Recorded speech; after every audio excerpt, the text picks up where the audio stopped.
Marshall Fire lawsuits are gaining momentum and plaintiffs by the dozens because the target is worth tens of billions of dollars. We're all allies in this. We all want to win. We all want to beat Xcel. Denver Public Schools may drop its fight for secrecy over why they brought armed officers back to school so quickly. Another state tells Colorado they won't send wolves here. The nerdy and fascinating fight over how to make pickleball quieter to get around bans and restrictions across the metro area. If you have homes within a couple hundred feet, you need to do something about that. Plus, a city councilwoman is worried about the grunting.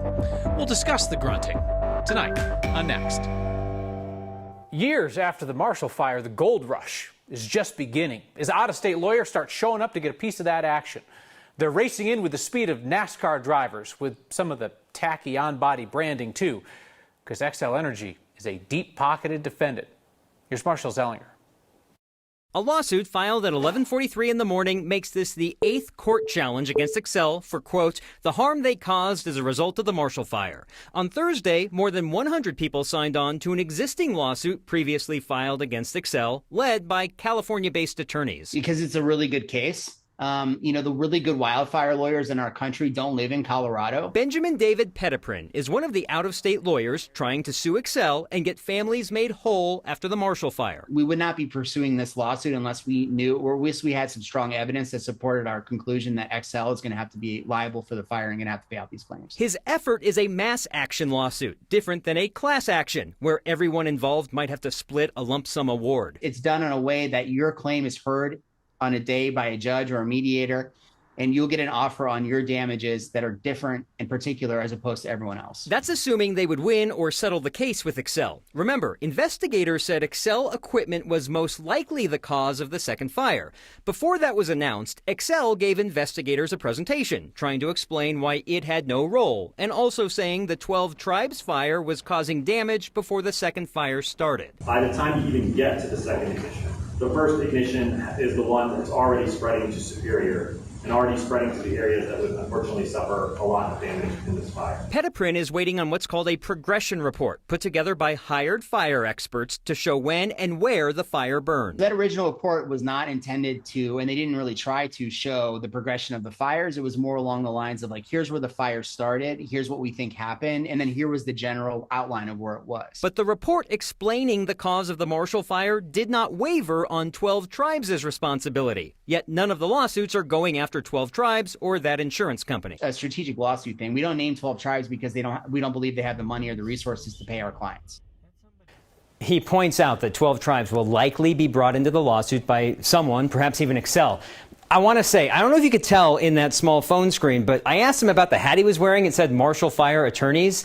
He said it's not paid for by his clients. That would be unethical. But, Kyle, that they're running a business and competing with other law firms to market themselves for clients. Maybe this is a California thing that attorneys run around with hats on, I don't know. I will say, give them points for honesty, like why is everybody suing Xcel? It's like the old thing about a bank robbery. Why do you rob the banks? Because that's where the money is. This is going to be a good argument by Xcel, which we just played in that where's the damage? Where was the damage? Even if Xcel was responsible, who's responsible for the damage and the cost of all that? This is going to be intriguing. Different than I think what California is used to when it's pretty clear what happened in California, who's to blame and all that jazz. Yeah. And of course, this played out on the day of the fire in real time, because obviously Xcel's trying to figure out on that super windy day, is something going on with our equipment? Yeah, the investigative report referenced a message which we brought up in our first report last month when we found out the cause, but it referenced a text message from a lineman who was at the scene who texted his supervisor. This is the actual text message. I think our lines may have started this fire east of El Dorado just for your situational awareness. We requested and got the body camera video of that lineman being interviewed as part of the investigation, where he walked back what he meant in this text. Initially, with the lack of training and being an apprentice and driving by and not being able to look at it closely at that time, that's why I sent the text like that. We are not naming him or showing his face. He's not accused of doing anything wrong, not accused of a crime. And since he's a lineman who may or may not have said something flip in a moment without knowing the full scope of things, that's something that can be decided by a court of law, not necessarily by us. Yeah, it is interesting, though, as we start to see the inner workings of this, that even though it's been so long since the fire, we have not been privy to until now. Marshall Zellinger, thank you very much. This week's weather started out like a lot of social media influencers, hot, but essentially boring. Today's weather is more true to real life, messy and unpredictable. Littleton got seriously exfoliated this afternoon. Small hail there, a ton of it. Same thing in Centennial. Again, not sizable, but just quantity. Also dumped over Douglas County this afternoon, especially in Parker, where Main Street flooded a bit. Danielle Grant, we are still under the weather warning, and it kind of reminds me of those big flashing signs on I-70 for the truckers that say, yes, you know, truckers, you are not down yet. We don't want people to let down their guard at this point. Because we still have a couple more hours to go, Kyle. I would say by about 11 o'clock tonight, that's when the threat will finally weaken just a bit across the metro area. So don't be surprised, even though we still have some sunshine, some blue skies, there definitely are storms still out there. And certainly just to the east of the metro area, you can see those huge, ominous clouds, towering storms that continue to roll off the foothills. This is out there in Boulder, across the Flatirons, and wow, is the radar active tonight. We have that severe thunderstorm watch going until 9 o'clock. The Denver area included in that, and really all of eastern Colorado. Just around the lightning tracker, check that out. More than 2,000 lightning strikes in the past 15 minutes time. It's been wild around here. A little bit of a lull here for the immediate Denver area, but in northern Colorado, Fort Collins, Loveland, they're just getting the party started yet again. Very strong thunderstorms tracking off to the east. Severe thunderstorm warning lasting for another 15 minutes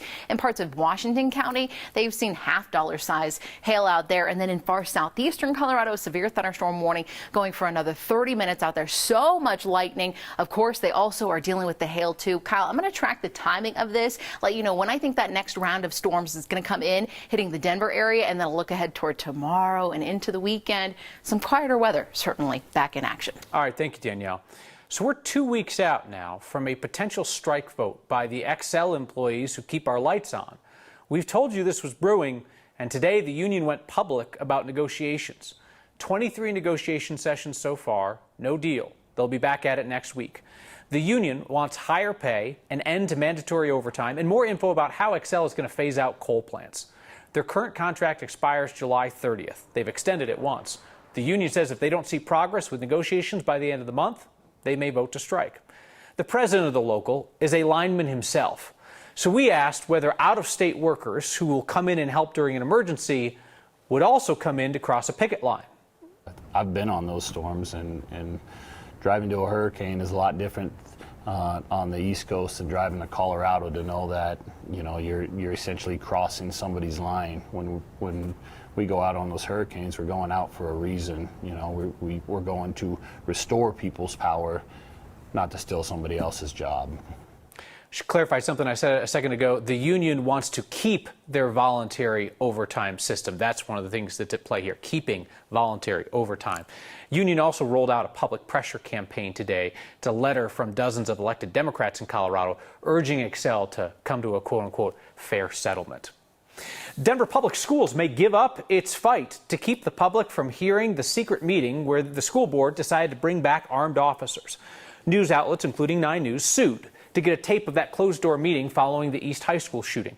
It was pretty obvious that the decision to reverse district policy on school resource officers, that decision had been made in secret, because the board came out of that meeting, no discussion, boom, voted unanimously to bring back armed officers. A judge sided with your right to know what happened in what should have been an open meeting. DPS had been appealing the ruling, but tomorrow, school board suddenly scheduled to vote on whether they should just release the tape. That tape could also help settle a dispute. A board member says then Mayor Michael Hancock was threatening to put the armed officers back in schools over the board's objection if they didn't do it. Hancock strongly denied that he ever threatened that. Another state is telling Colorado they want nothing to do with our wolf reintroduction mess. So Colorado has to bring back gray wolves. Voters approved that plan. But you can't get a starter pack of wolves from Tractor Supply. And now other states, including Idaho, that have wolves don't want to get involved.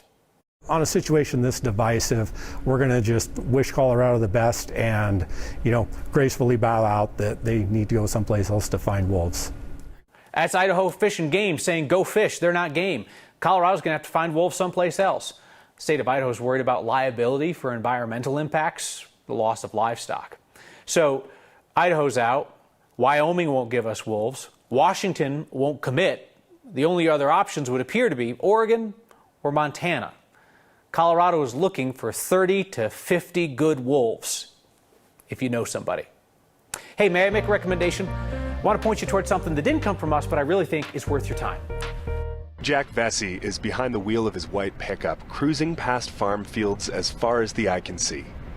This was spring mix over here. This was iceberg lettuce over here. That was spinach and romaine back there. It's a trip to California's Imperial Valley, where billions of dollars worth of America's food is grown and raised, and where the farms have senior water rights to Coloradans when it comes to pulling from the Colorado River. Alex Hager, who you heard from there, is a Fort Collins-based reporter for KUNC. He went to the valley to learn about that region that is offering to cut back on water usage as the states debate how to divvy up a drying river. Hager talks to farmers about what they would need in return for conservation and the impact that could have on the national food supply. Put a link to the article in the next section of 9news.com. When I hear pickleball sound, I think of trying to put up with that for 10 hours or 12 hours a day. Even pickleballers admit the racket. There's a suburb turning to science to find a quieter way to play. And 11 years after the night that changed Colorado, we remember those lost, we remember the lives forever changed. That's next.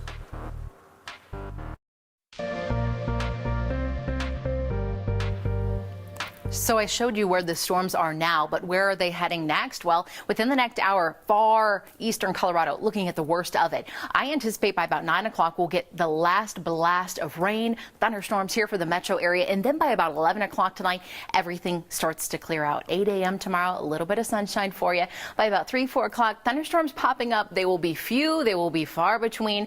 We might find a couple that turn severe across the far northeastern plains. Denver not included in that. Get a load of this. Plenty of sunshine tomorrow, a lot calmer, and highs back in the 80s. Another day in the 80s. Take it while you can, because look at the 7-day forecast.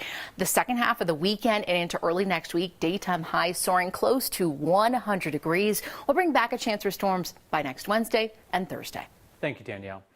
Today marks 11 years since a man whose name doesn't matter killed 12 people, injured 70 others in the movie theater in Aurora. It, of course, was the midnight showing of the Batman movie. Each year, coming up on midnight, survivors of the theater shooting, families of the victims, first responders, and neighbors gather at the 720 Memorial in Aurora, the park where the crane statues now stand. 70 white cranes for those who were hurt that night, clear and silver cranes for the 13 lost, including an unborn child. We remember each life lost in Colorado 11 years ago.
We owe a debt of gratitude to our elected public servants who step up to humbly tackle the most pressing issues in our communities, like pickleball. For real, though, it is a big, big deal in Centennial. City Council met again on it this week. City has a ban on new pickleball courts so they can put rules in place about noise. Our Steve Steger, suburbanite, pickleballer, journalist, man, went to a scientist who knows about such matters. For a relatively simple game, Centennial's debate about pickleball has been complex. The thing that I would ask that we also consider are the human sounds. And a little strange. That constant grunting. Some people like to make contact with the ball, and every time they do it, they grunt real loud. Like I said, intense stuff. During its latest meeting on the issue this week, a city planner admitted a ban on human noises is going to be tough to enforce, but the city may look at other ways to regulate the sound of the game itself. The trouble with a flat face paddle is it vibrates like this about 1,000 times a second, and it has a popping sound. That popping sound is much more annoying than the thunk of a tennis racket. Bob Unitich is a retired engineer who decided to unretire. I got into playing pickleball and helping my own community solve our sound problem. Now he's a consultant who's helped a few different communities. 85.6. He really gets into this stuff. Even has a lab in Pennsylvania where they test the sound of different paddles. 84.4. Trying to figure out how to make the equipment quieter. But where you can't enforce the kind of paddles and balls players use, Bob says you've got to address the courts. So I like identifying what is the local sound level of ordinary noise and how difficult would it be to bring down the pickleball sound down to that level. That may differ depending on where you are. If you're near a road, the normal noise level is louder. In the woods, quieter. In many cases, putting up some sort of barrier, either reflecting or absorbing or some combination of things, is sufficient to get the sound level down to about the background noise level. He says you're never going to make everyone happy, but a compromise can be reached. And he says it as a guy who loves the sport and understands the issue. I think the overall acceptance of the idea that we need to take into account sound is a good thing. We need to all recognize that there is a problem.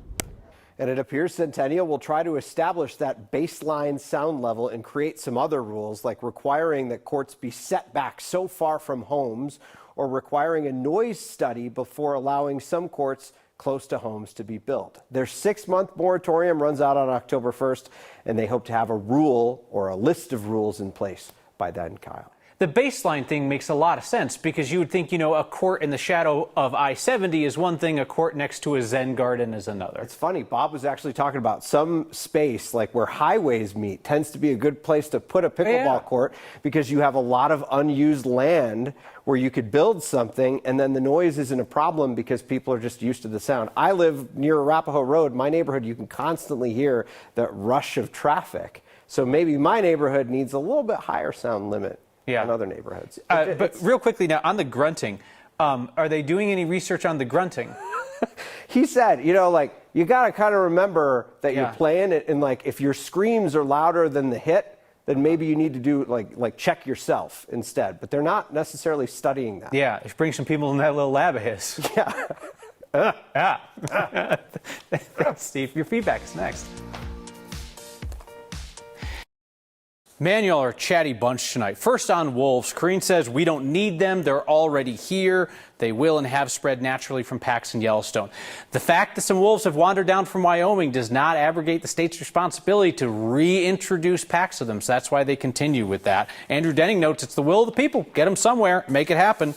Tom and Susan both think that we should broaden our scope of where we're looking for wolves. Tom says, could Colorado possibly get them from Alaska or Canada? I believe they have more than the lower 48 states do. Probably, Tom, but I imagine that the shipping cost would be really ridiculous.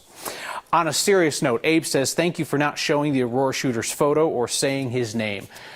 Certainly, Abe, I mean, that's easy because it doesn't matter. Just doesn't matter at all. Bill, with the comment of the week, my tennis partner grunts like a madman every time she hits the ball. This is about pickleball noise. No one complains about her noise. It's a two-part grunt. She grunts when she swings the racket. She grunts again when she hits the ball. I wish someone would complain about her. Well, you did, Bill.